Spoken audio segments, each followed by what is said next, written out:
Bonjour à tous, bienvenue sur OMC objectifmedecine.com, c'est Xavier et je vais voir avec vous aujourd'hui une introduction aux techniques d'études en histologie. C'est parti.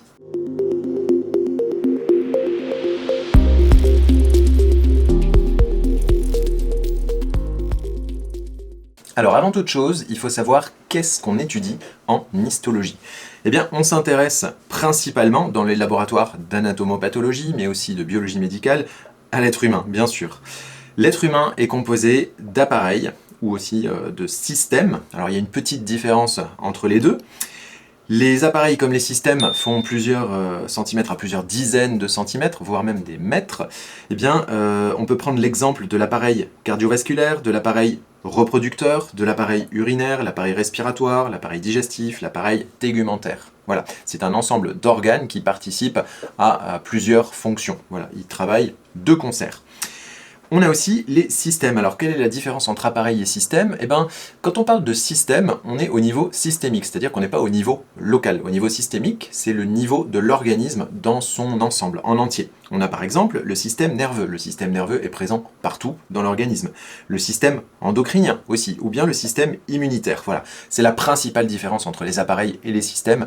Il y a aussi une autre petite différence, c'est que bien souvent, les systèmes sont constitués d'un type cellulaire principalement, comme par exemple les neurones dans le système nerveux ou les cellules immunitaires, les leucocytes dans l'immunité. Mais ça n'est pas un seul type cellulaire qui est représenté dans les systèmes, on a un ensemble de cellules différentes qui travaillent de concert, bien que un type cellulaire émerge par rapport aux autres. Les appareils sont généralement constitués d'organes. Plusieurs organes forment ensemble un appareil. Par exemple, l'appareil digestif va comprendre le foie, l'estomac, le duodénum, le jéjunum, l'iléon, le gros intestin, voilà. Tout cet ensemble d'organes participe aux fonctions digestives de l'organisme et constitue l'appareil digestif. Pour l'appareil cardiovasculaire, eh bien, il s'agit du cœur et des vaisseaux. Voilà, vous avez compris. Maintenant, ces organes eux-mêmes sont constitués de plusieurs tissus. Alors on descend à une échelle un peu plus petite, on est de l'ordre de quelques millimètres à quelques dizaines de centimètres, mais ça peut être plus bien sûr. On classe en général ces tissus en 4 voire 5 grandes catégories, ça dépend des auteurs. On a les épithéliums, qui sont les tissus de revêtement, c'est-à-dire les tissus de barrière entre l'intérieur et l'extérieur de l'organisme, comme par exemple la peau, qui fait la barrière entre l'air environnant et l'intérieur de l'organisme, qui est au contact du sang. On a par exemple l'épithélium digestif, qui lui fait la séparation entre le bol alimentaire, donc qui provient de l'extérieur bien sûr de l'organisme, et qui sépare ce bol alimentaire de l'intérieur de l'organisme, donc des vaisseaux et du sang. On évite comme ça le contact direct avec l'intégrité de l'organisme, le contact direct avec le sang par exemple, avec les tissus, avec la lymphe, avec toutes les molécules propres à notre organisme. On a en deuxième lieu, les tissus musculaires. Donc là, il s'agit de tous les muscles striés squelettiques, mais aussi des muscles lisses et aussi des cardiomyocytes, qui sont les cellules musculaires qui constituent ensemble le muscle cardiaque. On a le tissu nerveux. Alors le tissu nerveux, c'est principalement les neurones. Donc on a parlé tout à l'heure du système nerveux. Ici, on parle de tissu nerveux, on parle de cellules nerveuses, les neurones, mais toutes les autres cellules qui travaillent aussi avec elles. Voilà, ce tissu nerveux, il est présent quasiment partout dans l'organisme. On a aussi les tissus conjonctifs, qui sont en fait des tissus de soutien qui vont permettre le lien entre les autres tissus de l'organisme, qui vont permettre en fait une certaine souplesse, mais aussi une certaine solidité, une résistance aux contraintes, en liant tous les tissus de l'organisme, et surtout les différents organes. Et puis, on a dans ces tissus conjonctifs aussi tendance à rajouter les tissus squelettiques, les tissus cartilagineux, les tissus adipeux, voilà, qui sont certaines formes en fait du tissu conjonctif. Et puis, on a aussi, dans une cinquième catégorie, alors ça dépend des auteurs parce que certains les excluent des tissus, mais d'autres les classent dedans, le sang et les tissus hématopoïétiques, donc à l'origine des différentes cellules sanguines. Et enfin, on a une échelle très intéressante ici, l'échelle de la cellule, puisque ces tissus sont constitués eux-mêmes de cellules. Ces cellules ont des tailles très variables, ça va de 5 à 300 micromètres en général, 5 micromètres pour les hématies ou globules rouges ou érythrocytes, qui sont des cellules très petites et qui sont dans le sang, qui transportent l'oxygène. On a jusqu'à 300 micromètres pour des cellules comme les ostéoclastes, qui sont les macrophages de la matrice osseuse, mais il faut quand même garder en tête qu'on a des cellules parfois plus grandes que ça. Si on pense à la fibre axonale des neurones, qui peut parfois dans les nerfs être très longue, on parle de plusieurs centimètres, voire dizaines de centimètres, ou bien les fibres musculaires, comme par exemple les cellules du quadriceps au niveau de la cuisse, qui peuvent être particulièrement longues et allongées. Là, on parle de plusieurs dizaines de centimètres, mais attention, il faut garder en tête que le diamètre, par contre, de ces fibres nerveuses ou bien de ces cellules musculaires, lui, est très petit. Voilà, tout ça nous amène à dire que de 5 à 300 micromètres, ça va être un peu difficile à l'œil nu d'étudier ces cellules, ces structures en fait cellulaires, et parfois on a besoin d'étudier les structures infracellulaires ou subcellulaires, donc on va avoir recours à différents outils. Ceci nous amène à parler du pouvoir séparateur de l'œil. Il est pour une limite de 200 micromètres. C'est-à-dire que en dessous de 200 micromètres, c'est-à-dire un cinquième de millimètre, l'œil humain ne peut pas séparer deux points. Donc il faut des outils pour voir à des échelles inférieures à 200 micromètres. Les cellules font pour la plupart de 5 à 20 micromètres, bien que les ostéoclastes en fassent 300 et soient visibles à l'œil nu, ou bien que l'ovule chez l'être humain fasse un peu plus de 250 micromètres et soit aussi visible à l'œil nu, eh bien de 5 à 20 micromètres, on aura besoin d'utiliser des outils spécifiques pour observer ces cellules. Lesquels? Eh bien, si on veut faire de l'observation simple, on va utiliser la microscopie. Si on veut faire des mesures, on va utiliser la cytométrie. On va faire un petit point ici sur les microscopes qu'on peut utiliser. Je vous ai dit, le pouvoir séparateur de l'œil humain est à peu près à 200 micromètres, c'est-à-dire ici. On peut voir une paramécie, en faisant bien attention, en étant concentré, mais on ne pourra pas voir une cellule épithéliale. On ne pourra pas voir un noyau cellulaire. En revanche, avec la microscopie photonique, on va pouvoir voir toutes ces structures, et même des structures subcellulaires comme les mitochondries, ou bien les bactéries. Les bactéries sont visibles au microscope optique, ou microscope photonique. En revanche, si on descend à une échelle encore plus basse, qui nous permettrait par exemple de voir les virus, comme le VIH, ou les plus petites bactéries, comme Mycoplasma par exemple, ou bien des structures subcellulaires comme des ribosomes, qui sont même des structures macromoléculaires, ou de grosses molécules ou des petits virus, on va avoir besoin du microscope électronique. Le microscope électronique, lui, il va nous permettre de descendre jusqu'à une échelle ici, qui est à peu près de 2 nanomètres. Voilà. En dessous de 2 nanomètres, ce ne sera pas possible d'y voir. Par contre, la cristallographie au rayon X, elle, nous permettra de descendre à des échelles encore plus basses et de voir, en fait, d'étudier des petites molécules, comme par exemple les acides aminés. Donc on voit qu'en fonction de l'échelle à laquelle on a affaire, on aura différentes techniques à utiliser. On va garder en tête le pouvoir séparateur de l'œil, ici à 200 micromètres, et puis ici à 2 nanomètres, la limite du microscope électronique, ce qui veut dire qu'à 2 nanomètres, on peut voir la molécule d'ADN déroulée sous forme d'un très fin filament. C'est possible avec un microscope électronique, généralement un microscope électronique à transmission, mais on verra qu'il y en a d'autres aussi dans ce cours. Pour la microscopie photonique, on va retenir une distance d'à peu près 200 nanomètres. En dessous de ça, il faudra avoir recours au microscope électronique. Alors, puisqu'on parle du microscope optique et du microscope électronique, on va regarder un petit peu les similitudes et les différences entre ces deux outils. On a ici, à gauche, le microscope optique, à droite, le microscope électronique, schématisés dans leur fonctionnement.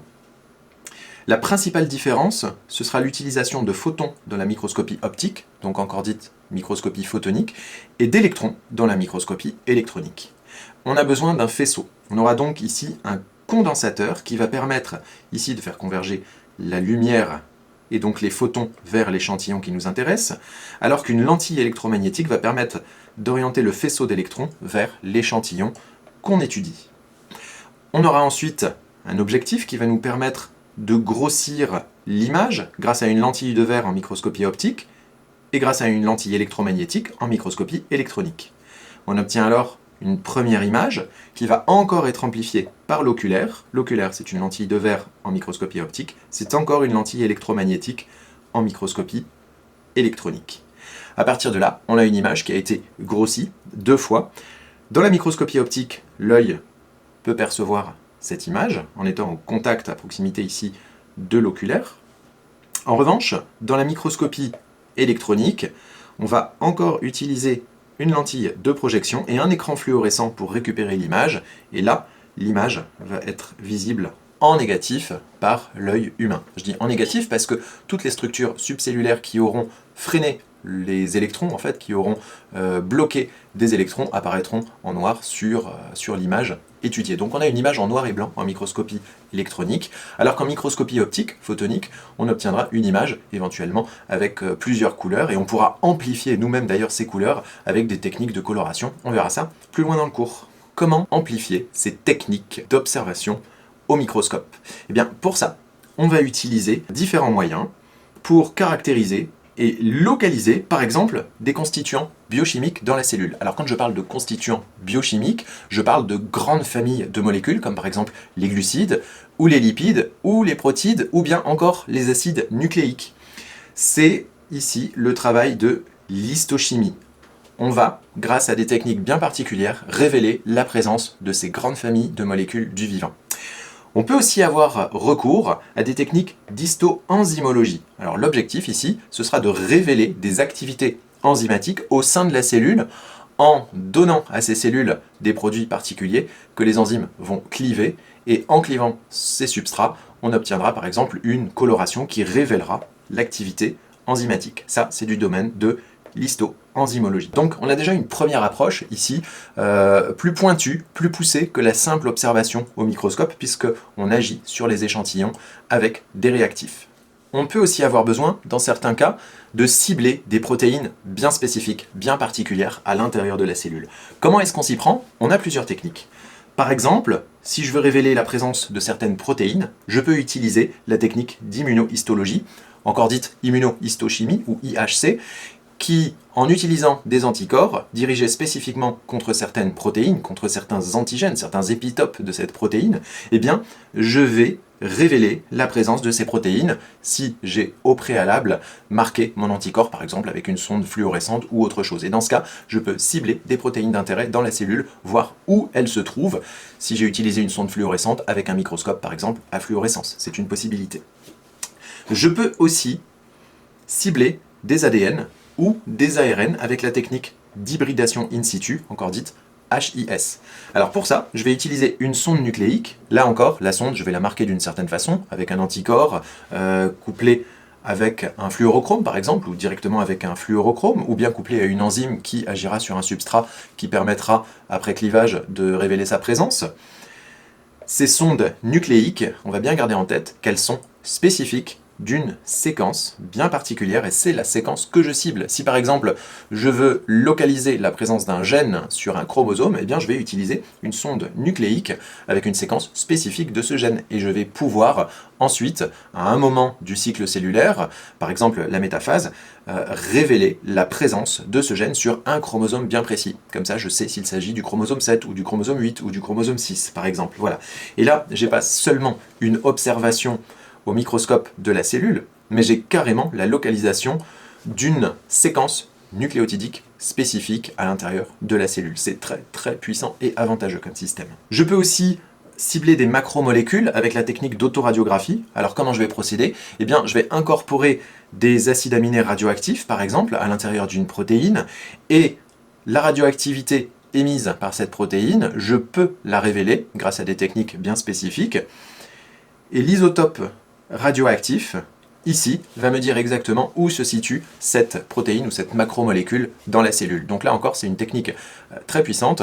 J'obtiendrai une image en négatif qui me permettra de situer dans la cellule ou à l'extérieur de la cellule, dans les tissus par exemple, où se trouve ma protéine d'intérêt. Voilà, donc on a trois techniques ici qui sont particulièrement précises, sensibles, et qui vont me faire gagner considérablement en qualité pour étudier les cellules et les tissus. Et enfin, dernier point dans l'étude de ces cellules, la cytométrie. Alors ici, je ne suis pas uniquement sur de l'observation morphologique ou de la localisation de certains constituants subcellulaires. Ici, je suis carrément dans de la mesure. Alors, comment est-ce que je procède? Eh bien, mon objectif ici, c'est une analyse quantitative à l'échelle cellulaire ou subcellulaire. Je vais par exemple marquer certaines cellules avec un anticorps anti-A et puis d'autres cellules avec un anticorps anti-B. Voilà, pour faire simple dans l'exemple. D'autres cellules seront non marquées. Eh bien, ces cellules vont passer ici par un goulot et vont être activés par un laser d'activation.